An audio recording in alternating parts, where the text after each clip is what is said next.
यहाँ चांदनी चौक का एक बाबा जी होता था, 10 मिनट के अंदर अंदर समापन करने जा रहे थे। चांदनी चौक का एक सेठ होता था, टोपी टेढ़ी पहनता, ऐसे चोंच को टेढ़ी रखना। अकबर का जमाने की बात है, किसी ने अकबर के कान भर दिए उसके जलने वाले ने कि अकबर बादशाह वो जो टेढ़ी टोपी रखता है ना आपको जलाता है, टोपी सीधी करवाओ तो आपको बादशाह माने। सिपाही भेजे बुला के लाओ। लाला आया, सेठ आया। अकबर ने कहा सेठ ये टोपी जरा तहजीब से पहनो, ये को बीच की चोंच सीधी रखो, ऐसे कर रखी है। सेठ ने कहा कि बादशाह सलामत, आपका क्या बिगाड़ता हूँ, ये कौन कोई कानून तो है नहीं, ये मेरी मर्जी, टेढ़ी पहनू सीधी पहनू, आपका इसी का जेल में डाल दूंगा। जेल में तो डाल दोगे, मान लिया आप बादशाह, लेकिन आपकी रसवाई होगी, प्रजा में जिक्र जाएगा। जो कमाता हूँ ईमानदारी से टैक्स देता हूँ, कोई अधर्म नहीं करता, भगवान का आश्रय लेके जीता हूँ। लोग कहेंगे क्यों डाल दिया जेल में, पता लगेगा टोपी टेढ़ी थी, आपकी रुसवाई होगी, बदनामी होगी, प्रजा में आपका विश्वास उठेगा। अकबर की समझ में आ गया, कहा जाओ। और 2 महीने बाद उसी आदमी ने कहा जो चुगल था, दोबारा आया कि बादशाह सलामत, सेठ की टोपी सीधी।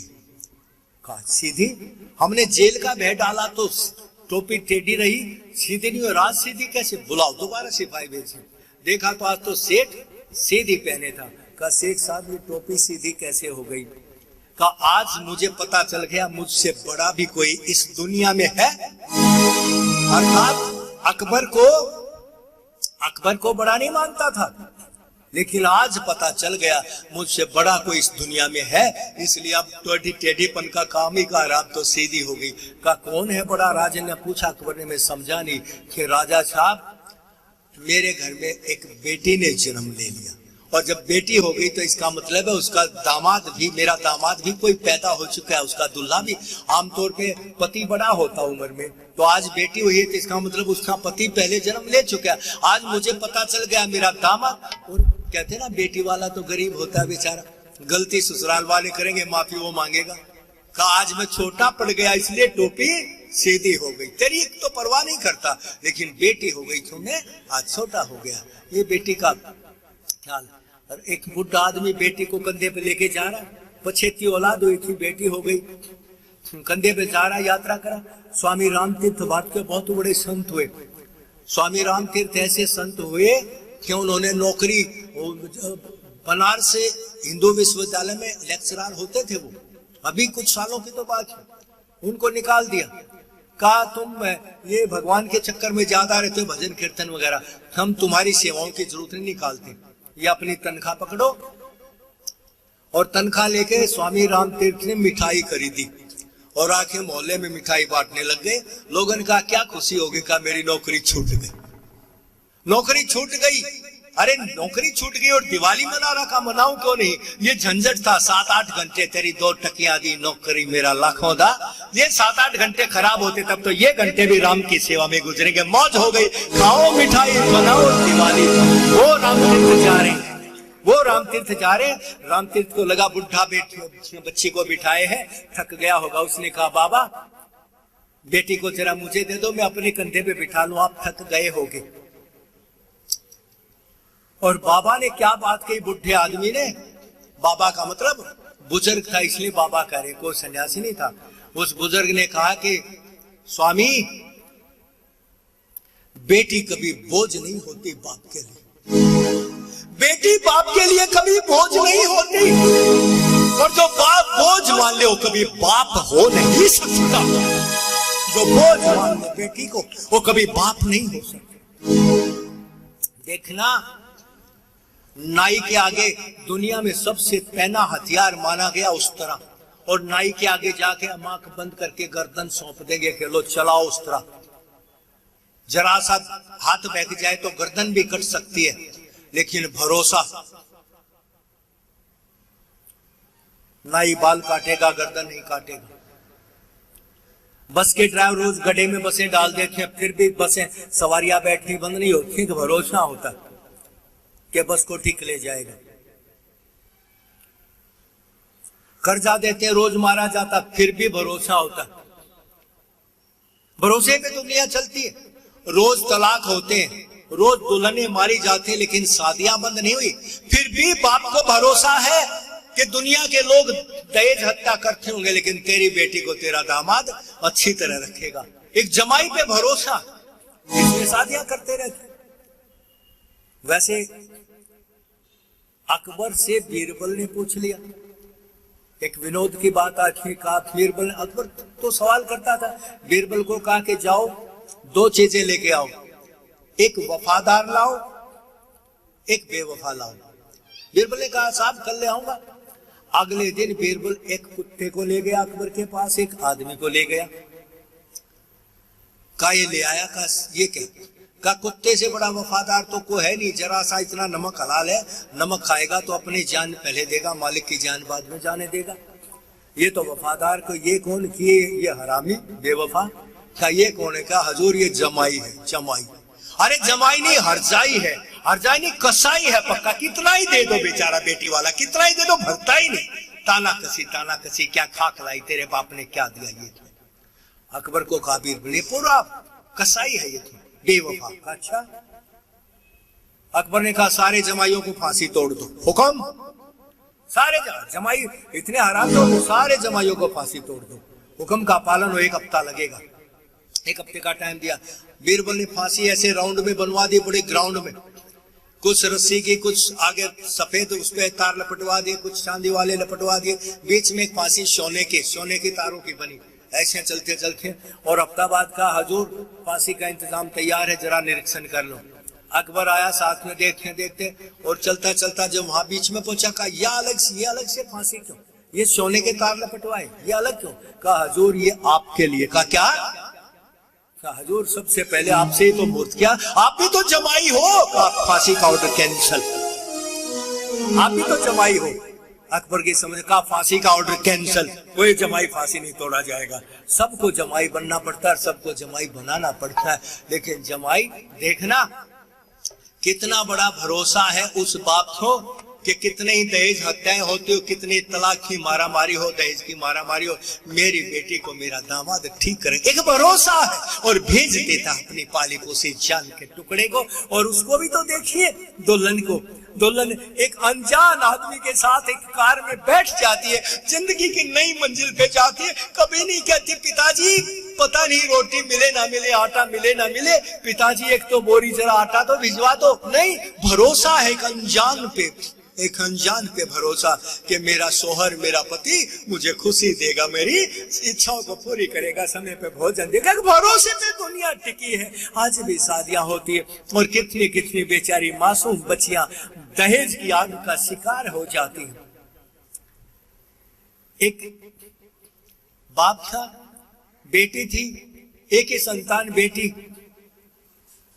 पछेती हुई बुढ़ापे में, और माँ भी मर गई, उसकी पत्नी भी मर गई। अब बेटी और बाप, बेटी को धीरे धीरे किस प्रकार पाला परोसा उसने, धीरे धीरे पढ़ाई। माँ बन गया हो तो बेचारा आदमी ना रहा, माँ बन गया, टट्टी पेशाब करवाता, वस्त्र बदलता, खिलाता, अपने आप रोटी बनाने सीख गया, बेटी को स्कूल भेजता। हर साल एक नई उम्मीद, एक नई, मेरी बेटी जवान होगी, मेरी बेटी जवान होगी। और समय बीतता गया, बेटी जवान होती गई। अब जब 18 साल की हुई तो बाप को लगा कि अब शादी कर देनी चाहिए, और गया और 1-2 जगह जाने के बाद दूल्हा तलाश लिया। शादी का दिन तय हो गया, बारात आनी है, बारात सजानी है, दुल्हन के कपड़े भी चाहिए और सामान चाहिए। और बूढ़ा बाप बेचारा अब तो माँ बन के सामान लाता, बाजार निकल जाता, ये सामान वो सामान जोड़ने लगा। अब मेरी बेटी की शादी होगी। और एक दिन आखिरी दूल्हा वो बच गया, जो दुल्हन लिबास पहनती ना फेरों पे, उसको जो भी कहते हैं, क्या कहते हैं आजकल, 20-20, 30-30, 40-40 हजार का आता, एक ही टाइम पहनती, उसके बाद वो पैसे बेचते, लेकिन पहनती है क्योंकि जिंदगी का एक खास लेमा। वो लाया तो उसको लेने के लिए गया, क्या कहते हैं, लहंगा लेने गया। बाप गया बाजार से, बेटी का लहंगा खरीदा, दुल्हन मेरी बेटी पहनेगी, कितनी सुंदर सजेगी। और बाप आया, इधर से बेटी 2 मंजिले पे, अपने मकान के 2 मंजिले की छत पे घूम रही, वो भी सपने ले रही है, कल तेरी बारात आएगी, कल तू दुल्हन बनेगी, जाएगी। और घूमते घूमते अचानक बैलेंस बिगड़ गया, मंडेर छोटी थी और वो लड़की बैलेंस बिगड़ा, धड़ाम से गिरी, जमीन पे गिरी, और जमीन पे गिरते खून में बदल गई और मर गई। अब तो लाश पड़ी थी, पड़ोसी इकट्ठे हो गए, पड़ोसियों ने घसीट के अंदर डाला, उसको अंदर ले गए, सारे पड़ोस से घर भर गया। और उधर वो उसको लेके लहंगा लेके आया, मेरी बेटी को दिखाऊंगा कितनी खुश हो जाएगी, कल मेरी बेटी पहनेगी कितनी सजेगी। लेके आया तो देखा तो मकान में तो लोगों की भीड़ लगी थी, देखा तो खून के कतरे अंदर गए थे, क्या हो गया क्या हो गया। अंदर जाकर देखा तो बेटी की तो लाश पड़ी थी। जैसे जैसे कहा तो दुल्हन बनानी थी, कहा तो लाश को ही वो लहंगा पहना दिया और कहा बेटी जो मेरे रब की मर्जी। दाह संस्कार किया, रिश्तेदार यारे प्यारे आए, फिर वो तो चले गए। अब बुढ़ा अकेला पड़ गया, रात को सो रहा था तो स्वप्न दिखाई दिया। स्वप्न में दिखाई दिया कि लड़कियों की कतार, स्वर्ग दिखाई दे रहा, स्वर्ग में इंद्र देवता की आरती उतारे, सब लड़कियां कुछ उतारती जा रही, आगे हटती जा रही, पिछली आगे बढ़ती जा रही। उसको लगा मेरी बेटी भी जरूर इस लाइन में मिलेगी। स्वप्न में बुढ़े को लगा मेरी बेटी भी इस लाइन में, क्योंकि अच्छे काम करती थी, अच्छे संस्कार दिए थे, मैंने धर्म की राह दिखाई थी, जरूर स्वर्ग में गई होगी। और मेरी बेटी स्वर्ग में गई तो इस आरती की लाइन में भी मिलेगी। और लंबी लाइन थी, देखते देखते देखते देखा सबसे पीछे लाइन में उसकी बेटी खड़ी थी, सबकी हाथों में थाली थी और आरती के लिए ज्योति जग रही थी। लेकिन देखा मेरी बेटी लाइन में तो है मगर ज्योति बुझी है। और वहीं से बुढ़ा चिल्लाया बेटी ज्योति लगाओ।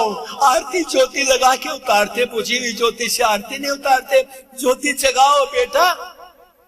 और आवाज आई बेटी की। बेटी ने कहा पिताजी ये ज्योति नहीं जगेगी। कहा क्यों? का कई बार जगा ली, जब भी जगाती हूँ ना आपके आंसू इस पे आके गिर जाते हो, ज्योति अस्त हो जाती। प्रेम बेटी का आपके आंसू गिर जाते, ज्योति अस्त हो जाती, मेरी ज्योति नहीं जगेगी। और बुढ़े ने कहा बेटी मेरी वजह से अगर तेरी ज्योति अस्त होती है तो एक बार फिर जगा, अब मेरे आंसू नहीं गिरेंगे, अब तेरी ज्योति नहीं बुझेगी। और स्वप्न में ही उसमें देखते देखते बुढ़े ने तो सुए उठाए और जाओ मारा, अपनी आंखों में घसोड़ दी, अपनी आंखों में उसको खून की धार आई। भारत के महान संत रविंद्रनाथ टैगोर ने यह कहानी लिखी और जब आंखों में घसोड़ दी तो टैगोर ने कलम तोड़ दी। इससे आगे मैं लिख नहीं सकता, इससे आगे प्रेम का दास्तान कर नहीं सकता। वो बेटी आज विदा हो रही है। बेटी को विदा करना कोई बच्चों का खेल नहीं। नजरों से दूर करके कैसे करूं विदाई, नजरों से दूर करके कैसे करूं विदाई, कैसे भुला सकेंगे बेटी तेरी जुदाई। नजरों से दूर करके करो विदाई, कैसे बुला सकेंगे बेटे की जुदाई।